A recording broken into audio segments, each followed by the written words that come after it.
नमस्कार, स्वागत है आपका व्यंजन संधि के अष्टम विषय में, जिसका नाम है हे मपरे वा, नपरे नः एवं सम्राट की सिद्धि। इस विषय को प्रारंभ करने से पहले एक बात ध्यान में रखने की जो है वो ये है कि ये तीनों मूनुस्वारः सूत्र से जुड़े हुए हैं। अर्थात यदि मूनुस्वारः सूत्र आपको ध्यान है तो ये तीनों को समझना आपके लिए बहुत आसान होगा, बल्कि इन तीनों को आप 5 से 7 मिनट के अंदर समझ सकते हैं। अस्तु, तो अब अधिक विलंब न करते हुए प्रारंभ करते हैं हे मपरे वा से। तो अनुवर्तन इत्यादि के बाद जो रूप बनता है हे मपरे वा का, वो इस प्रकार से बनता है। तो अब इसको समझने के लिए पहले सरल तरीके से समझ लेते हैं। ये क्या कहता है सूत्र? ये सूत्र कहता है कि म के योग में, म के योग में ह और म पर में रहने पर, ह और म पर में रहने पर इस म को म ही रहेगा, इस म को म ही रहेगा। अर्थात मोटे मोटे शब्दों में कहें तो ये सूत्र जो कार्य करता है या जो नियम कहता है, उसके लिए 3 शर्तें हैं। क्या? म रहना चाहिए, म रहना चाहिए, तथा उसके बाद ह होना चाहिए, ह होना चाहिए, उसके बाद फिर म रहना चाहिए, फिर म रहना चाहिए। अर्थात ये सूत्र 3 शर्तें बताता है। क्या? कि म, ह और म। और अगर ऐसी स्थिति मिलती है तो जो म है वो म ही रहेगा, वो म ही रहेगा। यानी जैसा है वैसा ही रहेगा, उसमें कोई परिवर्तन नहीं होगा। स्पष्ट है? और यहाँ पर इस सूत्र में आपने वा देखा है, तो आप समझ चुके हैं कि वा का मतलब ये है कि विकल्प।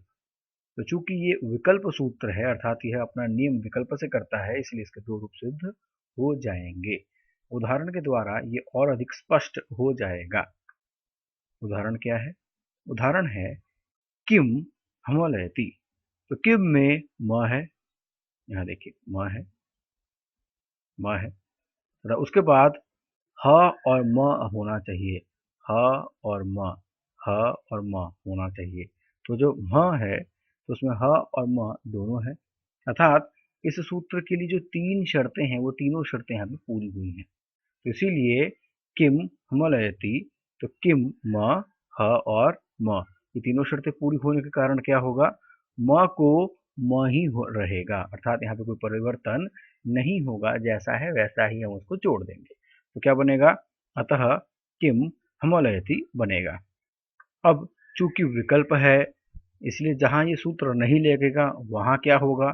तो वहां पे किम हमलयति में किम म है, तो उसके बाद में ह व्यंजन है, तो यहाँ पे मोनुस्वार सूत्र का नियम लग जाएगा।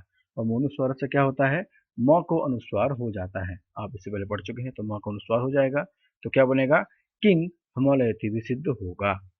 अर्थात इस प्रकार से किम हमलयति और किंग हमलयति, ये दोनों रूप सिद्ध होते हैं। अर्थात हे मपरेवा के कारण इस तरह की जब स्थिति दिखेगी, अर्थात इस तरह की स्थिति जब दिखेगी तो 2 रूप बन जाएंगे। इस तरह की जब स्थिति दिखेगी तो 2 रूप बन जाएंगे। एक, इस सूत्र के द्वारा म को म ही रख करके, जैसे किम हमलयति ये जैसा है वैसा ही रह गया। और दूसरा, जहां पर ये सूत्र नहीं लगेगा विकल्प होने के कारण, वहां पर मोनुस्वार से अनुस्वार होकर के, तो मोनुस्वार से म को अनुस्वार होकर के किम हमलयति बन जाएगा। तो इस प्रकार से यह दोनों रूप सिद्ध हो जाते हैं। ठीक इसी प्रकार से नपरे नः सूत्र भी कहता है।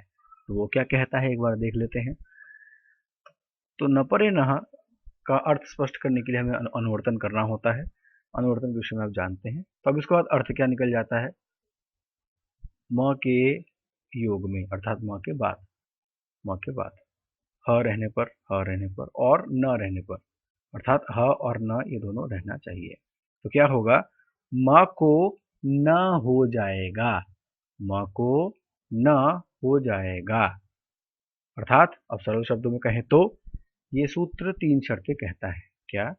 म, म के बाद ह, के बाद ह, उसके बाद फिर से न, उसके बाद न। ऐसी स्थिति अगर हो जाती है तो इस म को न कर देंगे, तो इस म को न कर देंगे। और चूंकि ये विकल्प से है इसलिए इस म को न कर भी सकते हैं और नहीं भी कर सकते। तो सबसे पहले करके देख लेते हैं। जैसे उदाहरण किम हनुते, तो किम में म है, उसके बाद हनुते में ह और न है। अर्थात इस सूत्र के लिए जो तीन शर्तें हैं म, ह, न, ये जो तीन शर्तें हैं, ये तीनों शर्तें यहाँ पर पूरी होती हैं। तो यहाँ पर म को क्या हो जाएगा, न, म को हो जाएगा न, तो बन जाएगा किन नूते। इस प्रकार से शब्द बनता है किन नूते। अर्थात नपरे नह क्या करता है, म के स्थान पर न आदेश कर देता है, म के स्थान पर न आदेश कर देता है, ह और न बाद में रहने पर, ह और न बाद में रहने पर। तो बन जाएगा किम को किन हो जाएगा, तो बन जाएगा किन नूते। और चूंकि विकल्प है तो विकल्प होने के कारण किम नूते ये अवस्था अगर आ जाती है किम नूते, तो यहाँ पर मोनुस्वार से किम के मकार को अनुस्वार आदेश हो जाएगा, तो बन जाएगा किंग नूते। तो इस प्रकार से हे मपरे वाह की तरह नपरे नह भी दो रूप सिद्ध करता है। अर्थात नपरे नह के कारण भी दो रूप सिद्ध होते हैं, किम नूते और किन नूते, ये दो प्रकार से रूप इसके बन जाते हैं। इस प्रकार से हे मपरे वाह था, उसी प्रकार से नपरे नह भी है। बस फर्क इतना है कि हे मपरे वाह में हमें म आदेश हो रहा था, म को म ही रह रहा था, तो नपरे न में हमें म को न आदेश हो गया। स्पष्ट है। इसके बाद अब आते हैं अगले सूत्र पर, जिसका नाम है मो राजी समह क्वौ। अब इससे भी इसका अर्थ स्पष्ट नहीं होता, इसलिए हम अनुवर्तन लेते हैं। तो अनुवर्तन के बाद स्थिति क्या बनती है इसको पहले समझ लेते हैं।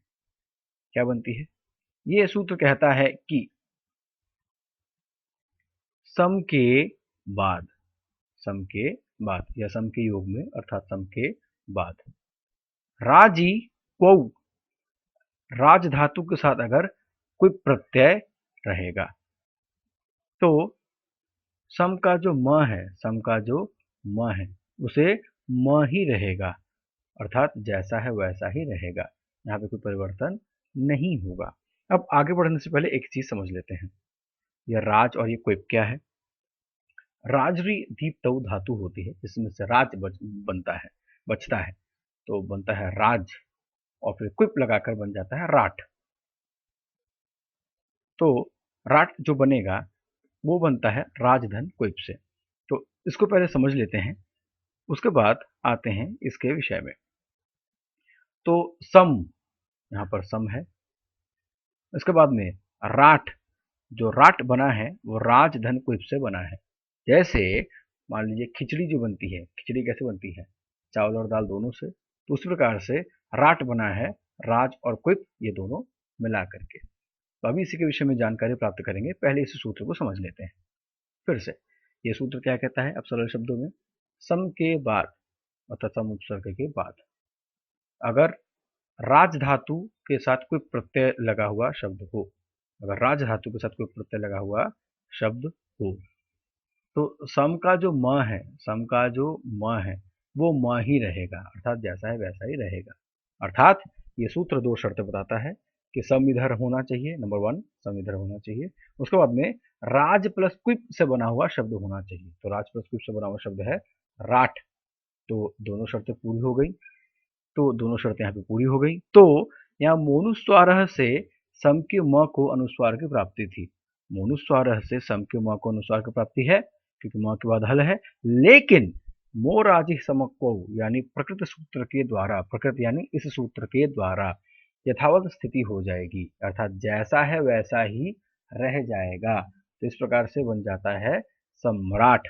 तो सम्राट रूप यहाँ पर सिद्ध होता है। सम्राट शब्द को समझना इसलिए आवश्यक है क्योंकि आपकी प्रतियोगी परीक्षाओं से लेकर के प्रायोगिक परीक्षाएं या आपके जो सेशनल्स या जो आपके जो इंटरनल एग्जाम्स या एक्सटर्नल एग्जाम्स होते हैं उन सभी के लिए महत्वपूर्ण है, इसलिए इसको समझना आवश्यक है। इसके अलावा आप भविष्य में कभी इंटरव्यूज वगैरह में जाएंगे तो वहां पर भी सवाल पूछे जाते हैं कि सम्राट में अनुस्वार क्यों नहीं हुआ, क्यों नहीं हुआ, इस सूत्र के कारण नहीं हुआ, ये जानना आवश्यक है। स्पष्ट है। अब समझ लेते हैं जरा राज और क्विप के बारे में। अब राज क्या है? राज वस्तुतः धातु है। क्विप क्या है? क्विप एक प्रत्यय है। अब राज और क्विप बन के राट कैसे बना, तो इसको हम अभी नहीं समझेंगे, क्योंकि अभी के विषय में आपको ये समझने की आवश्यकता नहीं है। समझना चाहिए, लेकिन इसको समझने में समय लगेगा, तो इसको हम बाद में समझेंगे। पर अभी जो समझना है वो ये है कि राज धातु है और क्विप प्रत्यय है। तो ये धातु और प्रत्यय क्या होता है? धातु को प्रकृति भी कहते हैं। तो कई जगहों पर आप प्रकृति प्रत्यय भी लिखा देख सकते हैं, धातु प्रत्यय भी लिखा दे सकते हैं। तो समझ लेते हैं धातु क्या है और प्रत्यय क्या है। उसको समझने के से पहले एक उदाहरण ले लेते हैं। जैसे चावल, चावल है रॉ फॉर्म, अर्थात कच्चा माल कह सकते हैं, और उसे हम पकाने के तरीके के अनुसार हम उस चावल को भात बना सकते हैं, उस चावल से खिचड़ी बना सकते हैं, उस चावल से हम फ्राइड राइस बना सकते हैं, और उसी चावल से हम बिरयानी भी बना सकते हैं। अर्थात चावल एक ही है, अर्थात चावल एक ही है, लेकिन उसको बनाने के तरीके अलग अलग होने के कारण वो अलग अलग रूपों में बन जाता है। ठीक यही कार्य व्याकरण में प्रत्यय करते हैं। जैसे राम, ये एक रॉ मैटर है। वैसे इसको प्रातिपदिक कहते हैं, लेकिन जब हम प्रातिपदिक के विषय को पकड़ेंगे तब उसको समझेंगे। फिलहाल के लिए समझ लीजिए कि राम एक रॉ मैटर की तरह है, और उसमें हम सुप यानी सु औजस इत्यादि प्रत्यय लगाते हैं, तो हमको अलग अलग रूप मिल जाते हैं। अर्थात उसी राम से रामः बन जाता है, उसी से रामो रामाह बन जाता है, उसी से रामेण बनता है, उसी से रामे बनता है, उसी से रामयो बनता है, उसी से रामेशु इत्यादि सारे सारे बनते हैं। अर्थात प्रत्यय एक ऐसी स्थिति है, या प्रत्यय एक ऐसी सुविधा है जो महर्षि पाणिनि ने हमें दी है अपने अष्टाध्यायी के द्वारा, जिसके माध्यम से हम एक ही धातु को पकड़ करके उसके अनेक रूप बना सकते हैं।